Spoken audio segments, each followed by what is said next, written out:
Hello my friends and welcome back. It is Wednesday, my dudes. Every time I wait for it to be able to say that, and I can today. We begin with good news from the Pokrovsk front because as a result of a counteroffensive of the Ukrainian 425th Separate Assault Regiment, they liberated Novoekonomichne. Novoekonomichne, that's a long name, Novoekonomichne. Novo meaning new in Russian and in Ukrainian, and Ekonomichne is economic. So this village is called New Economics. Well, they liberated the central part of that village, pushing the Russians out and raising the Ukrainian flag. You can see that on a map. And let's go a little bit wider so you know exactly where we are. Here is the Pokrovsk. Russians controlling two sides, almost three actually, south, east, a little bit west and a little bit north of that city. But still they don't have the salient into Pokrovsk yet. And now Ukrainians pushed back into Novoekonomichne and they retook positions or liberated the central area of this. Why is it important? Well, because Russians cannot push into Mirnograd and Pokrovsk without taking the surrounding settlements first. And if Ukrainians keep counterattacking in those areas, Russians really cannot advance into Pokrovsk. Simple as that. Also, don't take my word for it. Watch the footage. There is a liberated Ukrainians raised the flag in the city center right here. You can see it in the photo. And there's also two new drone strikes in this area, visible on the map, exactly the locations and everything. It's a wonderful map. It shows you by date everything that has happened, every attack, every airstrike, every MLRS shelling. Talking about the MLRS shelling, I want to show you what it really means. I always talk about Russian Grad systems or MLRS systems as an area weapon. Well, in general, Russian artillery forces work like an area weapon, area attack, while Ukrainian artillery forces with the Western artillery work more like pinpoint strike, precision strike to the target, because they are more precise. So, what does a Russian MLRS strike look like on the map? Exactly like this. We are right now at the southern front, and if we zoom in, we see there's all of these Russian MRL shelling icons here. We zoom in, we click on it, you can see these small explosions dotted all over this field. This is a salvo. This is a few devices, several devices shooting one by one all of their munitions, and that's what it looks like. They destroy an area, not a pinpoint, but an area. You can see this is a very wide area actually, because all of these roads are littered with houses. It's like suburb, you could call it, and it's like a very wide. They have littered about 7-8 different streets filled with houses with MLRS shelling. So this is a very big area. They saturate with these missiles. And I've spoken to Ukrainian troops who have been under this kind of an attack. It's very scary because they're very loud. They land everywhere all at once. A shrapnel is flying. It's really scary. It's a dangerous weapon if you have enough of them and if you have a lot of munitions for them. We continue on strikes on Russian targets, but in this time it's Crimea, it's behind enemy lines, sabotage recon group or partisan group, whatever you want to call it. This information comes from the Russians and they claim that a Ukrainian partisan group struck a Russian military position in Crimea with motorcycles and Lada Nivas and UAVs. They hit and then they ran. It's a very strange report. I'll read it to you. You can make up your own mind about it.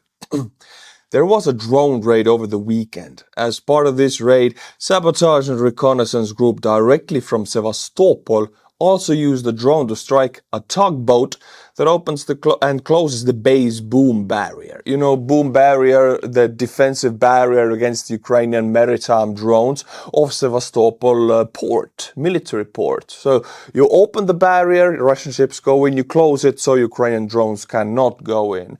That ship that was doing that activity, that was struck by Ukrainian partisan UAVs. Very strange. Very strange situation if you think about it, because this is deep into enemy territory. The captain was KIA and 2 of the crew were wounded. They say there is a video about the attack on the channel 2 Majors, but I personally have not seen it.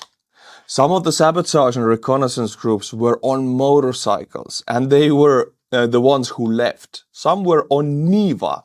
We're talking about Lada Niva. I mean, Lada Niva. Check it out.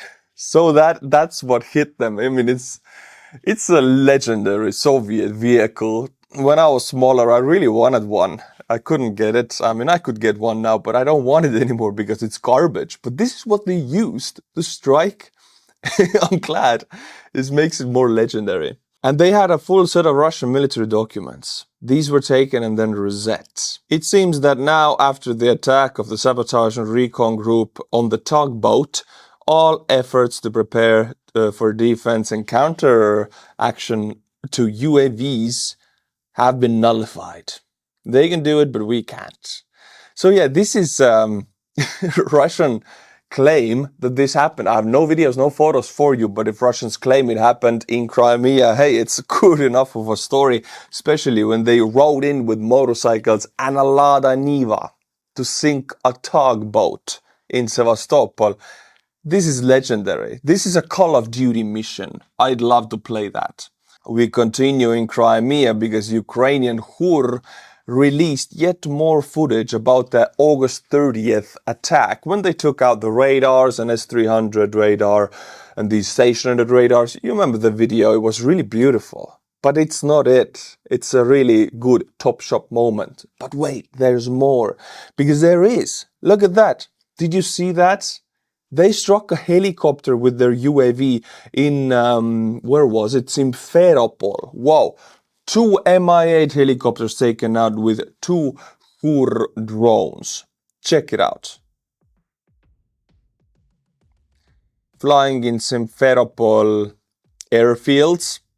Seeing the Mi-8s. First one. I don't want the first one. I'm gonna go to the second one.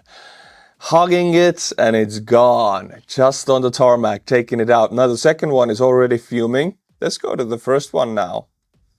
Oh, still going to the second one. Gone. And now the ship.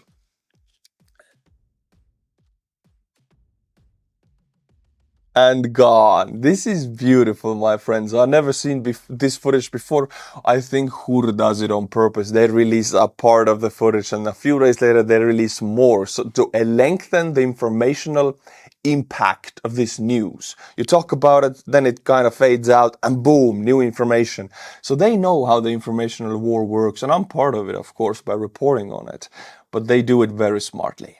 And now continuing on this very same topic. This was the radar that was struck, this very same attack, but with the previous footage we watched. We watched a HUR drone fly into this radar. This was the USSR Pride, the legendary RT-70 radio telescope, a unique 70-meter antenna worth billions. It was destroyed in Crimea.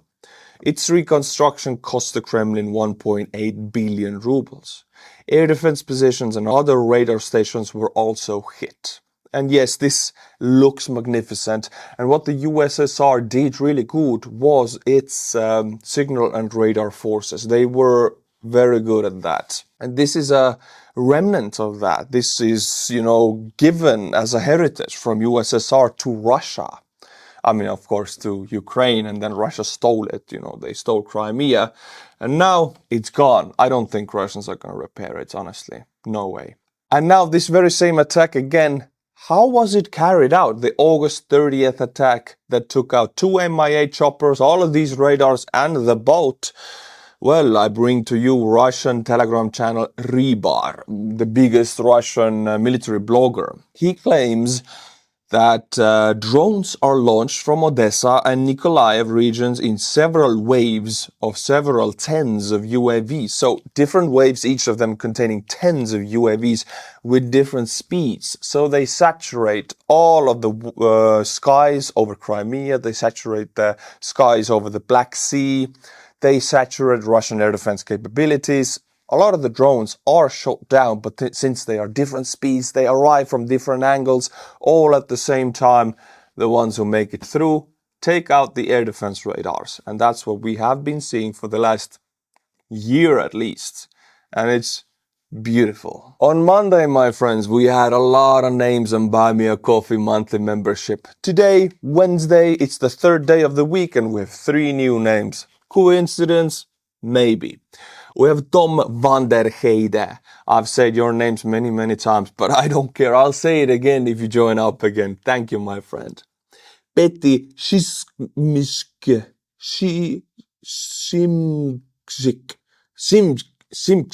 Petty Simksik. Thank you. And you seem to be a Ms. We have about 1 miss to every 10 guys. So thank you for representing the minority here on this channel. I appreciate it. Thomas Sjostrom. Thank you. If you want to make this list longer, please do. Keeps the channel going. Sign up for Buy Me a Coffee. Links in the description below. The time is nigh, my friends. Take out your oil refinery bingo cards.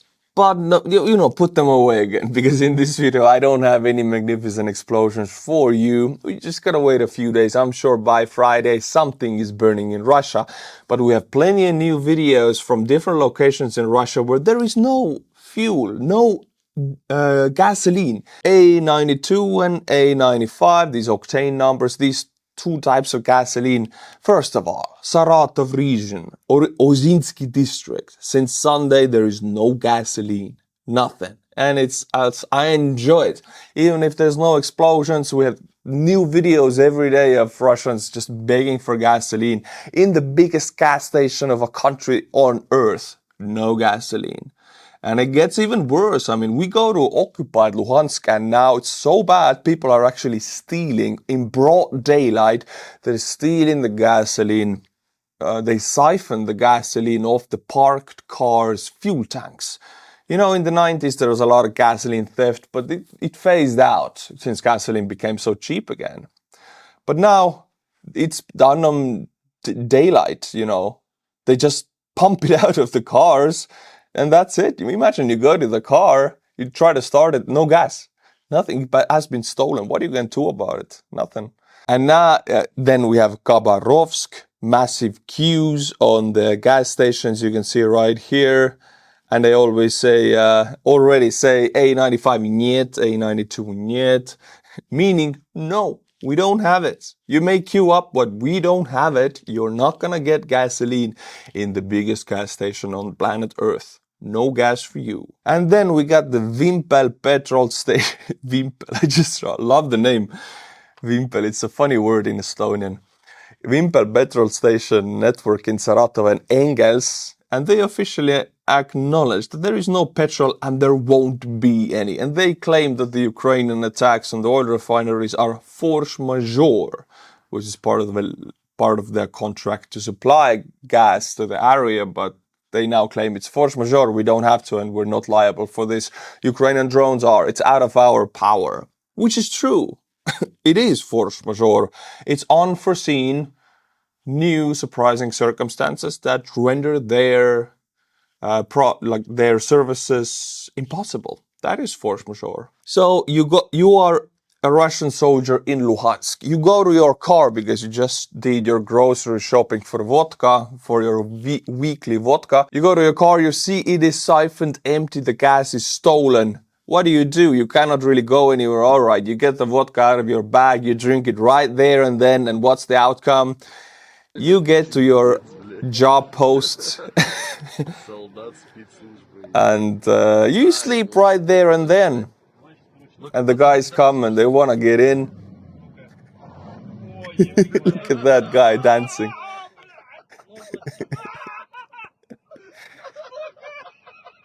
How can you be so drunk? But he's doing his job. I gotta give it to him, man. He's like blacked out, I guess. Look at doing his job. Just a little bit slower and funnier.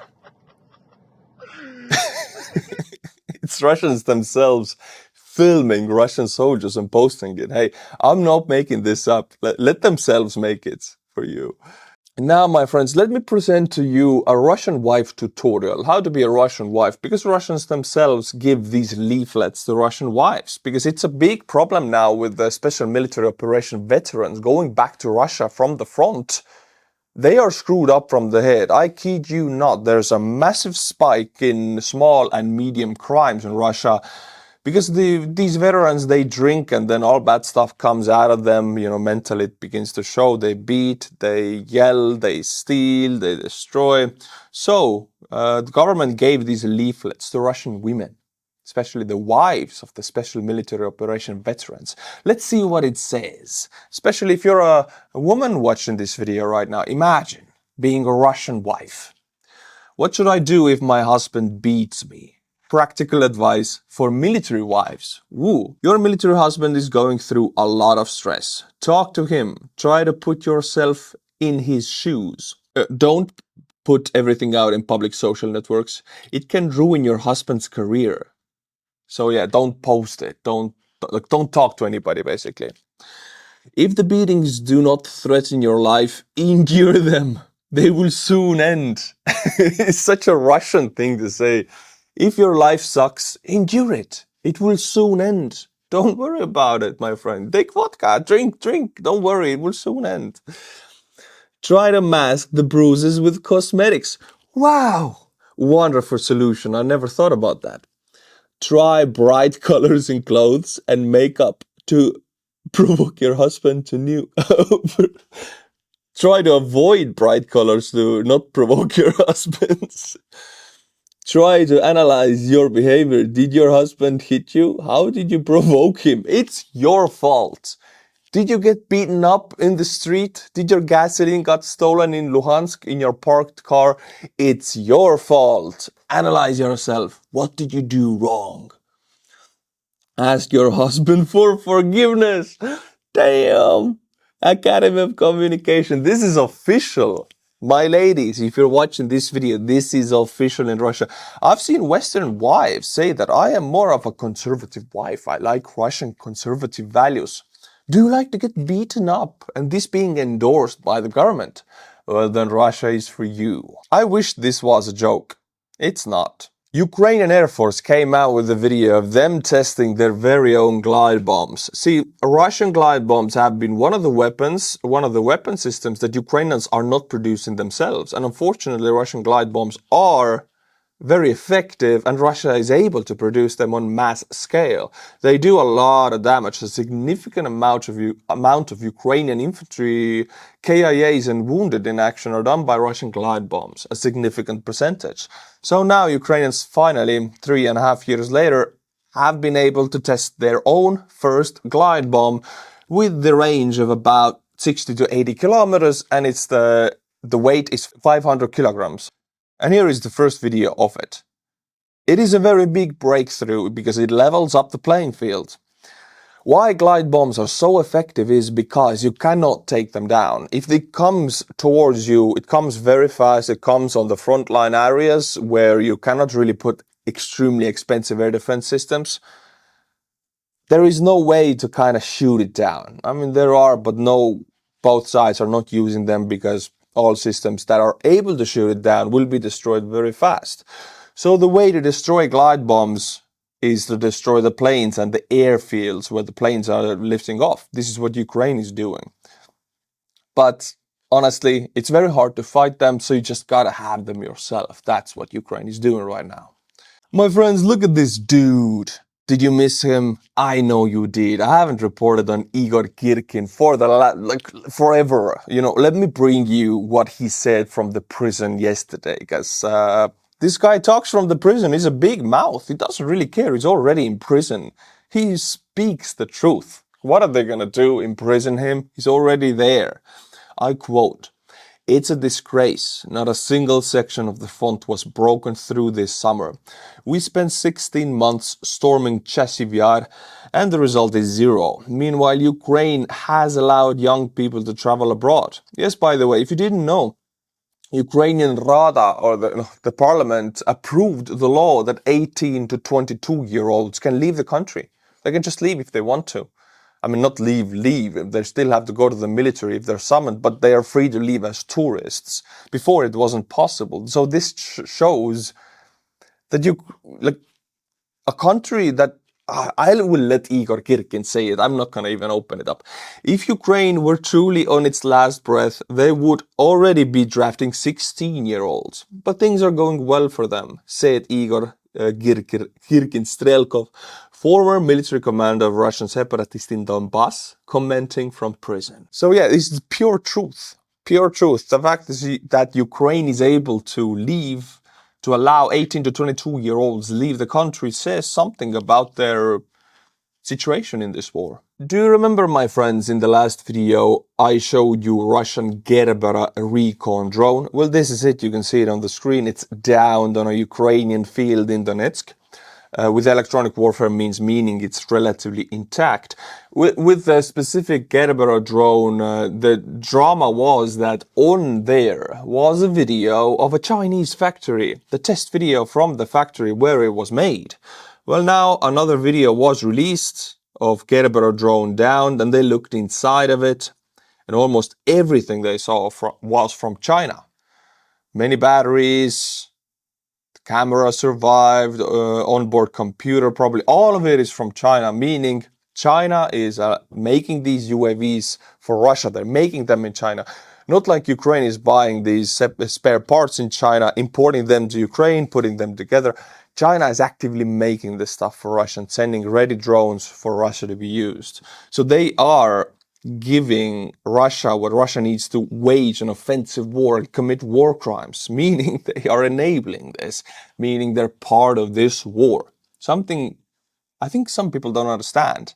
It is not Ukraine versus Russia, it's Ukraine versus Russia, North Korea and China and Iran also, because, you know, Shahed drones and everything. So it's not a local war. It is a big, big one. It's a global one already. Now, my friends, we'll teleport to Finland, because Finland opened the newest NATO military base in Mikkeli. It is the closest and the biggest NATO military base to Russian border. It's about 100 kilometers from the Russian border, something like that, and 250 kilometers from the second biggest city of Russia, St. Petersburg. NATO forward land forces, which will be deployed to Finnish Lapland, Rovaniemi and Sodankylä, will involve all Nordic countries, Netherlands, Britain and France. Sweden will have the leadership of the FLF forces in Lapland. Because Finland has strong defense forces, troops from other countries are not permanently stationed in Finland during peacetime. If Finland is threatened, troops of the Arctic FLF brigade, trained for northern conditions, are sent from their home countries to Finland. And here it is, Mikkeli, very close to St. Petersburg, very close to the Russian border, and it's a full NATO winter conditions fighting brigade. I don't know how else to say it. Just to say that these guys have trained and they're made for fighting in the snow, fighting in the Arctic. They know what they're doing in these cold conditions and their rapid response. They're ready to be deployed within hours. Very good news for us, even for Estonia. Very bad news for Putin. And now, finally, my friends, I'll go a little bit out of my expertise here. I'll go and watch the Chinese military parade. I mean, I watched some footages of it. Not to give you any kind of insight, just to watch it with you guys, because I think some of you might know a lot more about this stuff than I do. But Chinese came out with interesting tech in this biggest military base parade in Chinese history. 80 years from when they defeated Japan. Actually, it was the United States who did, but you know, in China they claim it was them. So this is a naval-based anti-drone and anti-rocket, anti-missile laser system. Check it out. I know United States has this kind of capabilities also, but it's just weird to see that China wielding this kind of modern tech. And there are many of them here. I don't know if they're empty. If they work, they might not work. They might be fake, as China is known to be doing that stuff. They also copy everything from the West. But in this parade, they do exist. So just to put it out there, please leave your opinions in the comments about this. Second thing that really surprised me was this. A drone chopper. It's a full-blown helicopter, but it's unmanned. It's a drone. It's naval-based. It will land on a ship. Basically, it's a massive drone. First of all, what is it for? And second of all, what is it for?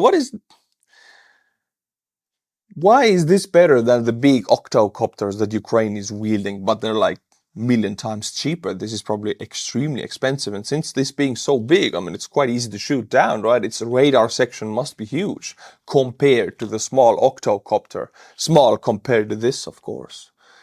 What is it for? Now, another interesting clip for me. I don't want to really waste your time, so I'll just show you short ones. But in this one, we can see massive fixed-wing drones. This one, of course, is an attack strike drone. This one, I think, more being a bomber drone or a recon drone, but they're big, very big. And secondly, what I noticed in this video is the damn synced running. Hey, I'm gonna be honest with you. Estonian army cannot march. Ukrainian army cannot march. Finnish army cannot march. And I've seen the Israeli army march. They cannot march. All of these armies they can fight. Chinese, though, really good at running. Look at them. It's beautiful to watch. These guys have been rehearsing this for days, months. Man, this takes a lot of rehearsals to do this. We tried, we have parades in Estonia. I had to march as a conscript. Like, to get this level of sync, you gotta put so many training hours into just running like that. And I don't honestly think that running like that is an important part of your military capabilities. You must be doing that instead of doing something else, for example, training for war. So my claim here is some armies that march really good are not that good at fighting. North Korea, for example, their army marched beautifully. Another interesting piece of tech I saw, we talked about the lasers on ships, but now we're talking about the lasers on trucks. These are anti-drone systems, electronic warfare. They're not using kinetic means, these specific ones, but these are anti-drone machine guns again. All small and mobile systems, something that Ukraine could really use. And then we have anti-drone rockets. And with the same rocket launcher, there's also a machine gun, anti-air gun. A strange combo, but I cannot criticize it because honestly, it looks useful.